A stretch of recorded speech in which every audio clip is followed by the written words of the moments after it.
ओम नमो भगवते वासुदेवाय नमः। हरे कृष्णा। बोलिए लक्ष्मीपति श्री विष्णु भगवान की जय। श्री तुलसी सालीग्राम भगवान जी की जय। ओम नमः शिवाय। प्रिय भक्तगणों, आज श्रावण माह कृष्ण पक्ष की एकादशी तिथि है और आज कामिका एकादशी का व्रत है, जिसे पवित्रा एकादशी या कामिका ग्यारस के नाम से भी जाना जाता है। इस कामिका एकादशी का व्रत करने एवं व्रत कथा को सुनने से सहस्त्रों जन्मों के पापों का नाश होता है। इस व्रत के प्रभाव से अश्वमेघ यज्ञ करने के बराबर पुण्य फल की प्राप्ति होती है। कई पवित्र तीर्थ काशी तथा कुरुक्षेत्र में स्नान करने से भी 1000 गुना अधिक अनंत पुण्य फल की प्राप्ति होती है।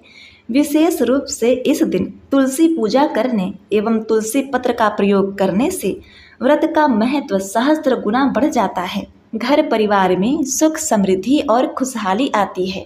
तो आज मैं सुना रही हूँ कामिका एकादशी व्रत की बड़ी ही दुर्लभ संपूर्ण व्रत कथा और एकादशी माता की आरती। एक बार अर्जुन ने भगवान श्री कृष्ण से कहा, हे भगवान, हे मधुसूदन, आप मुझे कृपा करके श्रावण मास एकादशी का क्या नाम है, उसकी विधि क्या है, इसमें कौन से देवता की पूजा होती है तथा इसका व्रत करने से मनुष्य को कौन सा फल मिलता है, यह बतलाने की कृपा करिए।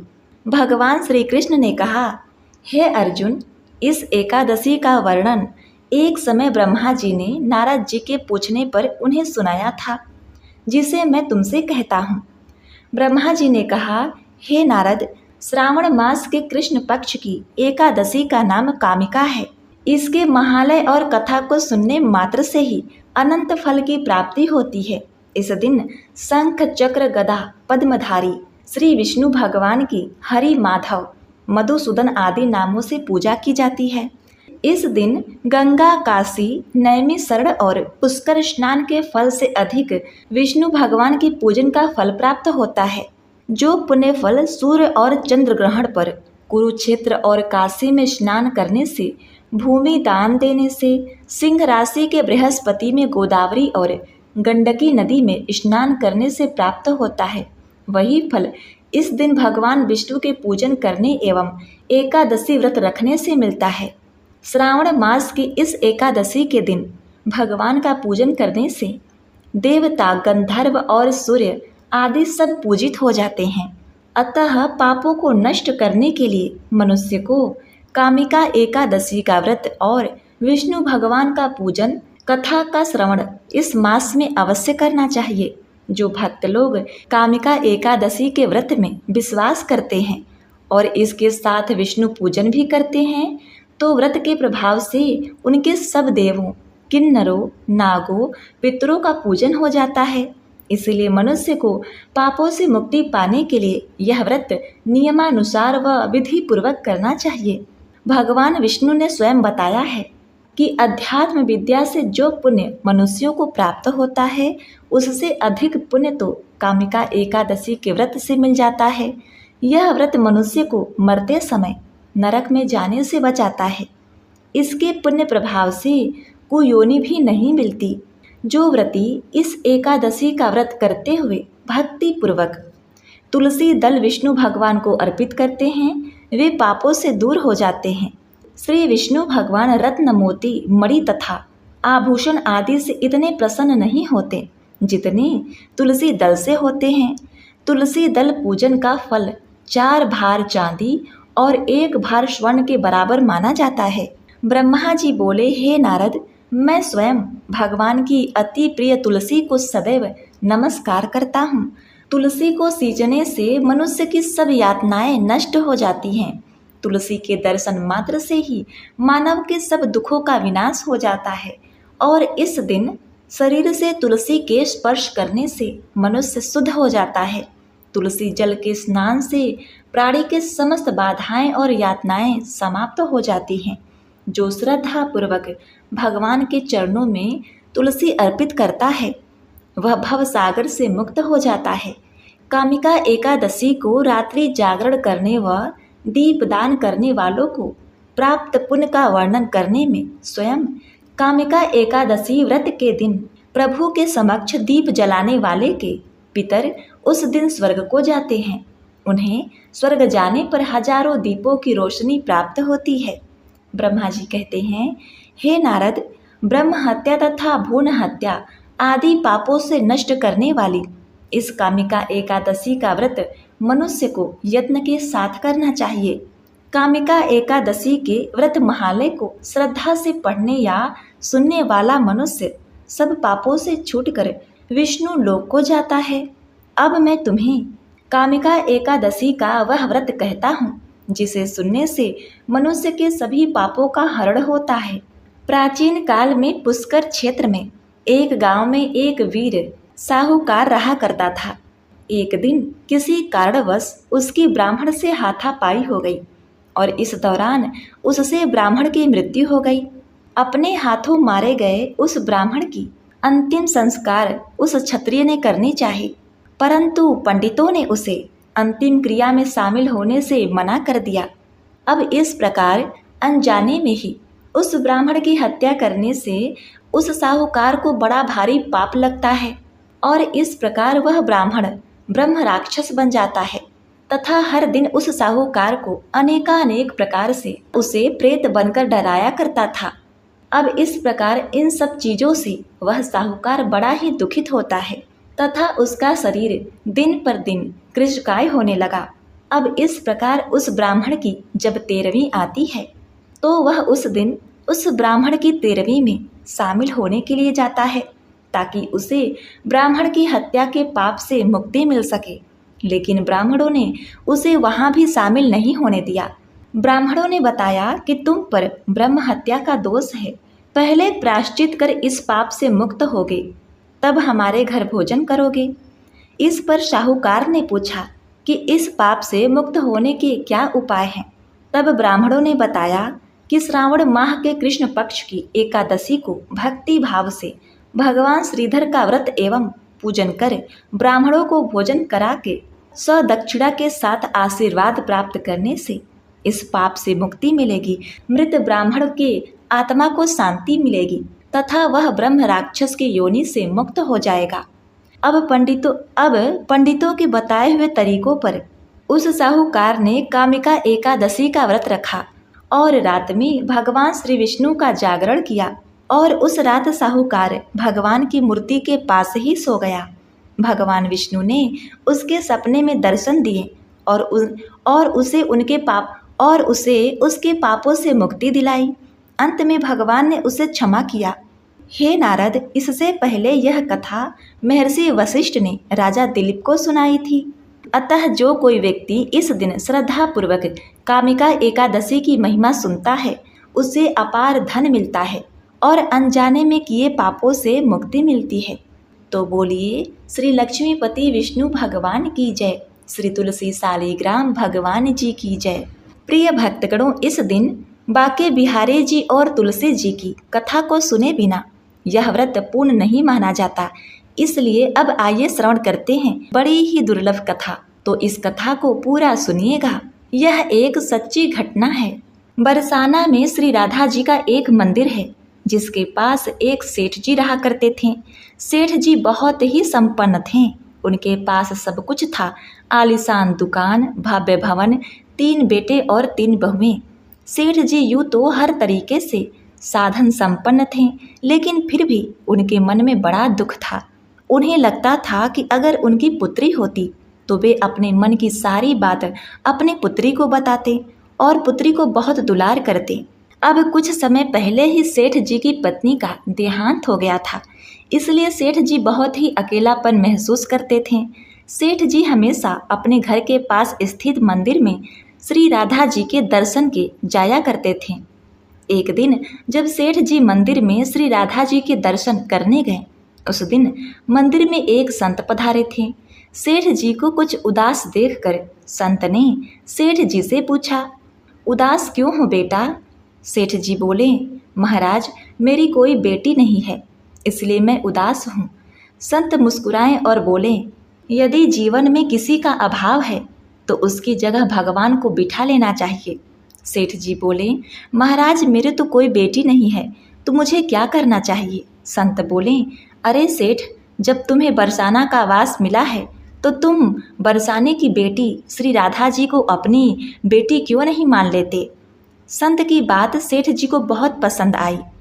उसी दिन सेठ जी ने श्री राधा जी का एक बड़ा चित्र मंगवाया और उसे अपने कमरे में लगा दिया।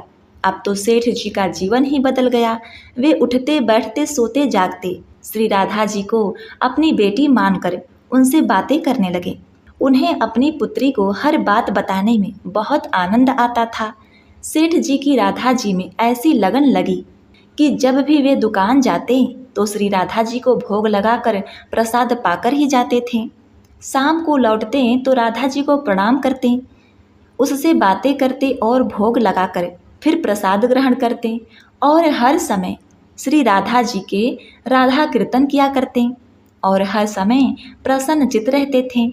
जब भी सेठ जी से कोई उनका परिचय पूछता तो सेठ जी कहते, 3 बहू बेटे घर में सुख सुविधा है पूरी, संपत्ति भरी भवन में नहीं रहती कोई मजबूरी, कृष्ण कृपा से जीवन पथ में आती ना कोई बाधा, मैं बड़भागी पिता हूँ मेरी बेटी है श्री राधा। एक दिन सेठ जी के घर में चूड़ी पहनाने वाली मनिहारिन आई। तीनों बहुओं ने बारी बारी से आकर मनिहारिन से चूड़ियाँ पहन ली। श्री राधा जी को लगा कि आज हमारे पिता के घर में चूड़ी पहनाने वाली आई है तो मैं भी जाकर चूड़ियाँ पहन लेती हूँ। जैसे ही तीनों बहुएं चूड़ियाँ पहन कर गईं, श्री राधा जी प्रकट हो गईं। मनिहारिन ने जब राधा जी का रूप देखा तो वह उन्हें देखते ही रह गई। राधा जी बोली, मुझे भी चूड़ी पहनाओ। मनिहारिन ने समझा कि इसके घर में कोई मेहमान आया होगा। यह सोचकर मनिहारिन ने राधा जी को चूड़ियाँ पहना दी। श्री राधा जी चूड़ियाँ पहनकर एक ओट में जाकर अंतर ध्यान हो गईं। सभी को चूड़ियाँ पहनाकर मनिहारिन हमेशा की तरह चूड़ियों का पैसा लेने सेठ जी की दुकान पर चली गई। मनिहारिन को देखते ही सेठ बोले, घर पर चूड़ियाँ पहना गई थी, यह लो तुम्हारे पैसे। सेठ जी ने मनिहारिन को हर बार के जितने ही पैसे दिए। मनिहारिन बोली, सेठ जी इस बार मैं ज़्यादा पैसे लूँगी। मैंने आपके घर में 3 जनों को नहीं बल्कि 4 जनों को चूड़ियाँ पहनाई है।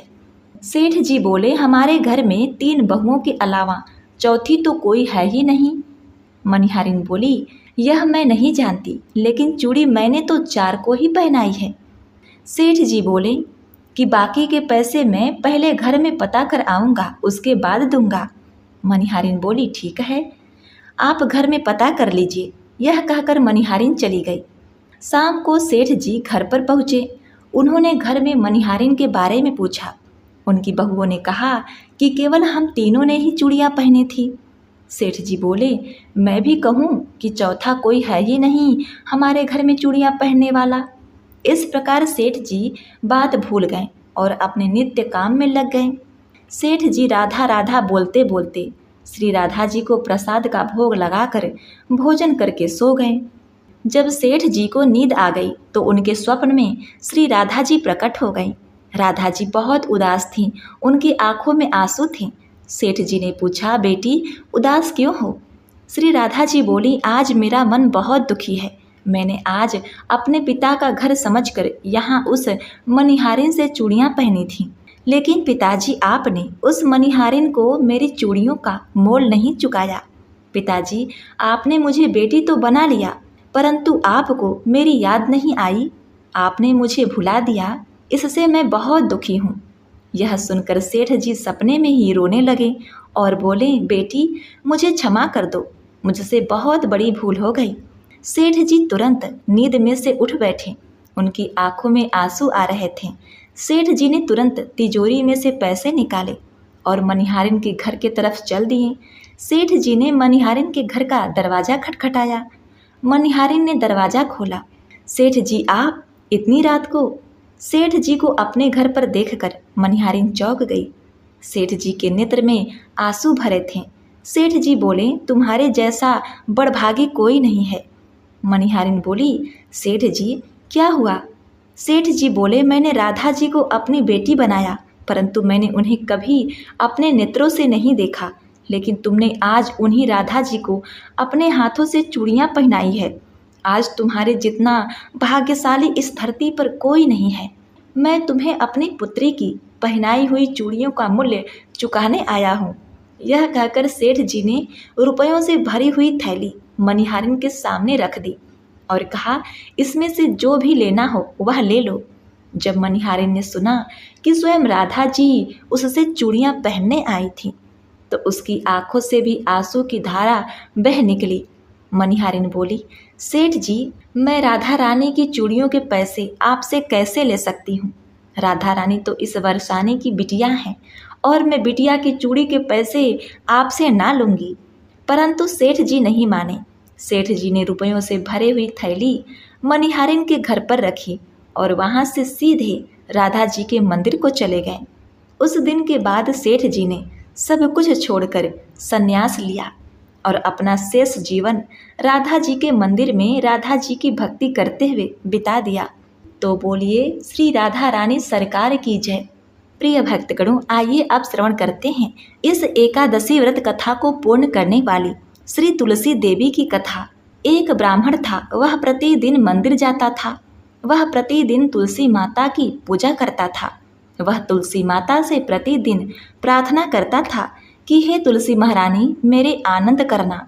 तुलसी माता ने सोचा कि यह ब्राह्मण तो बहुत सीधा है और गरीब है और प्रतिदिन मेरी पूजा करता है, मुझे इसके लिए कुछ न कुछ करना चाहिए। तो तुलसी महारानी एक कन्या का रूप धारण कर बैठ गई और उस ब्राह्मण को बोला कि ब्राह्मण, मैं भी तेरे घर जाना चाहती हूँ। ब्राह्मण ने सोचा, 6 लड़कियाँ तो मेरे पहले से ही हैं और 7 लड़कियों का मैं कैसे पालन पोषण करूँगा? लड़कियों की शादी कैसे करूँगा? मेरे पास तो कुछ ऐसा भी नहीं है। यह विचार करके वह बहुत ही परेशान रहने लगा। उसको तो भोजन भी नहीं भा रहा था। उसकी स्त्री ने कहा, क्या बात है, आजकल आप बहुत दुखी रहने लगे हैं। तो इस पर ब्राह्मण बोला कि मैं मंदिर जाता हूँ, वहाँ पर एक छोटी सी सुंदर सी कन्या बैठी है और वह कहती है कि ब्राह्मण, मैं आपके घर आऊँगी। उसकी पत्नी बोली, अरे इसमें परेशान होने की क्या बात है, आ रही हैं तो आने दो। ब्राह्मण बोला कि पहले से अपने 6 बेटियां हैं, उनकी भी अपने को शादी करवानी है। तो इस पर ब्राह्मणी बोली कि अरे ये कोई बात नहीं, अपनी 6 लड़कियों की शादी करवाएंगे, वैसे 7वीं का भी करवा देंगे, अपने 7 लड़कियों की शादी साथ में करवा देंगे। अब अगले दिन जब ब्राह्मण मंदिर गया तो उस छोटी कन्या ने पूछा, ब्राह्मण, मैं आपके साथ घर आऊँगी? तो ब्राह्मण बोला, हाँ बेटी चल। उसको वह घर लेकर आ गया। तुलसी माता के कन्या रूप में ब्राह्मण के घर आने से ब्राह्मण के घर बहुत ही आनंद हो गया। घर में लक्ष्मी की बारिश होने लगी। जब ब्राह्मण 7 कन्याओं की शादी के लिए वर ढूंढने लगा तो उस छोटी कन्या ने कहा कि मेरे तो शालिग्राम जी के मंदिर में जाकर शालिग्राम जी को बोलना कि बारात लेकर आए और मेरी 6 बहनों को तुम्हारी इच्छा से वर ढूंढना। अब तुलसी महारानी की दया से ब्राह्मण के घर में सब प्रकार के जेवर और वस्त्र सब तैयार हो गए और बड़े ही धूमधाम से उसकी 6 बेटियों का विवाह हुआ। तब ब्राह्मण ने उस कन्या का विवाह श्री शालिग्राम जी से करवाया और अत्यंत ही परम गति को प्राप्त किया। प्रिय भक्तगणों, अब आइए सुनते हैं एकादशी माता की कथा और आरती। इसके सुनने के बाद यह व्रत कथा पूर्ण हो जाएगी। एक बार एक बूढ़ी माँ ने एकादशी का व्रत रखा। बड़ा ही भाव भक्ति से पूजा अर्चना की। उन्हें वृद्धावस्था में क्या बाधा थी, वो तो अपने पुत्र पौत्रों की सुख सुविधा के लिए व्रत किया करती थी। वे दिन भर तो जरा कठोर मन करके अपनी प्यास को रोके रहीं और दिन में ब्राह्मणों को मिट्टी के पात्र में भरकर पानी और ऋतु फल दान दिए। दोना भर भर के चीनी और दही वितरण किया। उन्हें गर्मी के कारण बहुत बेचैनी हो रही थी। इस कारण वे बहुत देर तक पानी में पड़ी रहीं, मुंह धोती रहीं। तब कहीं थोड़ा बहुत धैर्य बंध पाया। धूप तो तेज पड़ ही रही थी, इस कारण बार बार मुंह सूख रहा था। बहुत बेचैनी हो रही थी। एक तो बुढ़ापा और दूसरा यह भयंकर गर्मी। वृद्धावस्था की स्थिति तो कुछ दूसरे ही प्रकार की होती है। जैसे तैसे रो धो करके दिन कट पाया। अब पहाड़ सी रात सामने थी। उनका कटना बड़ा ही कठिन दिखाई दे रहा था। खटिया पर पड़े पड़े शांति नहीं मिल रही थी। वे बार बार करवट बदल रही थी। अनेक बार वे बाहर जाती और भीतर आती। उन्हें घर के अंदर शांति नहीं थी। वे खटिया पर पड़ी पड़ी एकादशी माता का स्मरण करती रहीं। वे कहती रहीं कि हे माता जी, आप मेरी लाज रखिएगा, आप ही मुझे शांति दे दीजिएगा, जिससे मैं यह व्रत कर सकूं और यह पहाड़ सी रात शांति पूर्वक व्यतीत हो सके। प्यास के कारण बूढ़ी माँ की बेचैनी तो बढ़ ही रही थी। उन्होंने धैर्य रखने का बहुत प्रयास किया, किंतु सहनशीलता की सीमा टूट गई और वे घबराकर एकदम चिल्ला उठी। बोली कि बचाओ बचाओ। अम्मा का चिल्लाना सुनकर परिवार भर के नर नारी, बच्चे और पड़ोसी एकत्रित होकर बूढ़ी अम्मा के खटिया के समीप पहुंच गए। सबने पूछा कि अम्मा, आपको क्या हुआ? आप क्यों चिल्ला रही हैं? आप इस वृद्धा अवस्था में यह कठिन व्रत क्यों कर रही हैं? अम्मा जी, शक्ति से ही भक्ति होती है। थोड़े ही देर में वे फिर से बोली कि अरे, मेरे प्राण निकले ही जा रहे हैं, मेरी छाती पर ठंडे पानी का घड़ा रख। अब नातियों ने दादी की छाती पर ठंडे पानी का पात्र रख दिया। तब उन्हें कहीं थोड़ा बहुत आराम मिला और थोड़ी देर के लिए उन्होंने अपनी आंखें बंद कर ली। अब एकादशी माता ने सोचा कि यह बूढ़ी अम्मा है तो बहुत कठोर, जरा जाकर उसकी परीक्षा लेनी चाहिए। वे आधी रात को मुर्गा बनकर टेर लगाने लगी। मुर्गा की आवाज सुनकर दादी जल्दी से उठी और बाहर जाकर आसमान की ओर देखा। किंतु आसमान में कहीं उन्हें प्रातःकालीन तारा नजर नहीं आया। वे सोचने लगीं, यह मुर्गा क्यों और कैसे बोल गया? उन्हें प्यास तो लग ही रही थी। थोड़ा बहुत उनका मन भी विचलित हो गया था। अंत में उन्होंने दृढ़ निश्चय कर लिया कि मैं अब व्रत को पूर्ण करके ही छोड़ूंगी, चाहे भले ही मेरे प्राण क्यों न निकल जाएं। यह सोचकर फिर वे खटिया पर शिथिल होकर लेट गईं। थोड़ी देर में एकादशी माता ने उनकी फिर से परीक्षा लेनी चाहिए। एक छोटी सी बालिका एक गिलास में शरबत लेकर उनके सिरहाने आकर खड़ी हो गई और जोर से बोली, दादी जी, सवेरा हो गया है, आप हाथ मुंह धोकर शरबत पी लीजिए। पहले तो शरबत का गिलास देखकर उनका मन मचल उठा, किंतु अचानक व्रत का स्मरण हो आया और उन्होंने सोचा कि मैं किसी भी प्रकार से अभी शरबत नहीं पी सकती हूँ, और वे शांति पूर्वक अपनी खटिया पर लेट गईं।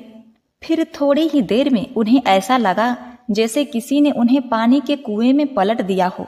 वे बड़ी देर तक हाथ पैर चलाती रहीं, किंतु उन्होंने अपने मुंह में एक बूंद भी पानी जाने नहीं दिया। वे दृढ़ता पूर्वक अपना व्रत पालन करती रहीं। थोड़ी देर में न जाने कहां से सामने आग जलने लगी, जिससे भारी गर्मी बढ़ने लगी। प्यास के कारण प्राण निकलने लगे, किंतु बूढ़ी अम्मा का कुछ भी नहीं बिगड़ पाया। वे जहां की तहां मुस्कुराती हुई बैठी रहीं। थोड़ी ही देर में बाहर प्रकाश दिखाई देने लगा। ऐसा लगा जैसे सवेरा हो गया हो। बूढ़ी अम्मा ने जब बाहर निकलकर देखा तो समझ गई अभी सवेरा होने में 3-4 घंटे की देरी है। यह जानकर वे शांति पूर्वक इधर उधर घूमने लगी। फिर एकादशी माता यह बात अच्छी तरह से समझ गई कि यह बूढ़ी अम्मा किसी भी प्रकार से अपने व्रत से नहीं टल सकती है। वे उनके सत्य व्रत को अच्छी तरह से समझ गईं।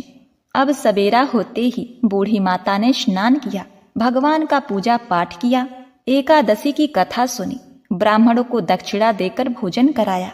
तब कहीं उन्होंने व्रत का पारण करके जल ग्रहण किया। कन्याओं को भोज कराने के बाद अम्मा ने स्वयं भोजन किया।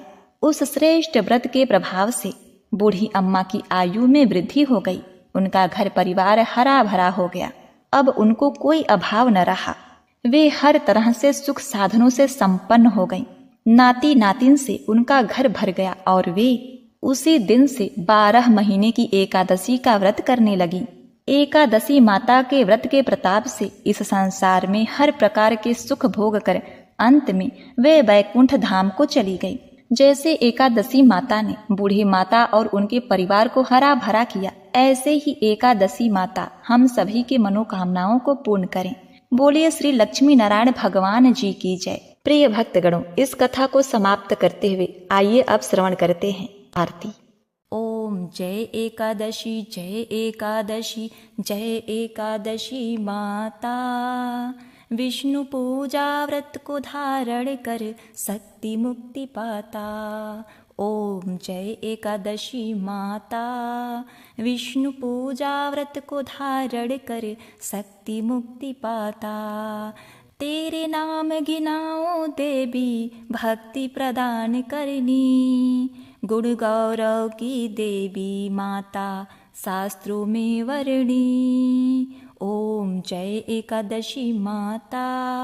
विष्णु पूजा व्रत को धारण कर शक्ति मुक्ति पाता। मार्गशीर्ष के कृष्ण पक्ष में उत्पन्ना होती। शुक्ल पक्ष में मोक्षदायिनी पापों को धोती। ओम जय एकादशी माता। विष्णु पूजा व्रत को धारण कर शक्ति मुक्ति पाता। पौष मास के कृष्ण पक्ष को सफला नाम कहे। शुक्ल पक्ष में होय पुत्रदा आनंद अधिक रहे। ओम जय एकादशी माता। विष्णु पूजा व्रत को धारण कर शक्ति मुक्ति पाता। नाम सटतीला माघ मास में कृष्ण पक्ष आवे। शुक्ल पक्ष में जया कहावे विजय सदा पावे। ओम जय एकादशी माता। विष्णु पूजा व्रत को धारण कर शक्ति मुक्ति पाता। विजया फाल्गुन कृष्ण पक्ष में शुक्ला आमल की। पाप मोचनी कृष्ण पक्ष में चैत्र मास बल की। ओम जय एकादशी माता। विष्णु पूजा व्रत को धारण कर शक्ति मुक्ति पाता। चैत्र शुक्ल में नाम कामदा धन देने वाली। नाम बरुथनी कृष्ण पक्ष में वैशाख माह वाली। ओम जय एकादशी माता।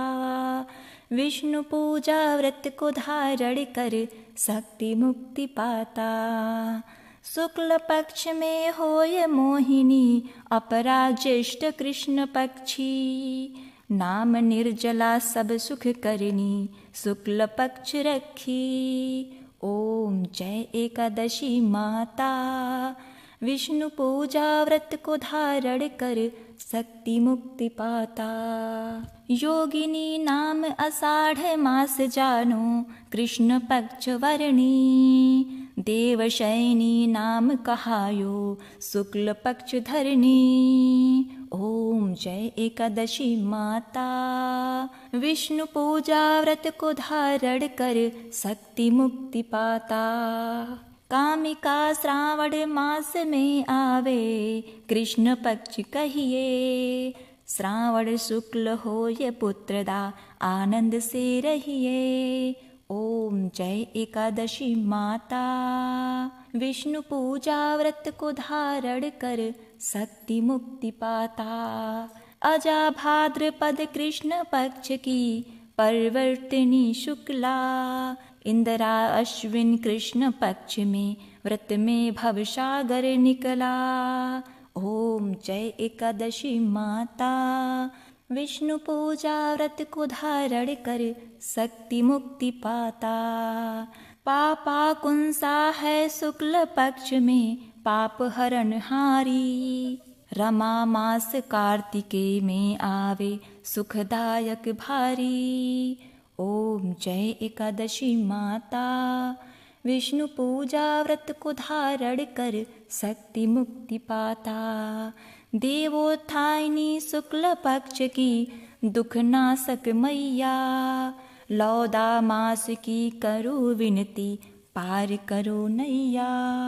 ओम जय एकादशी माता। विष्णु पूजा व्रत को धारण कर शक्ति मुक्ति पाता।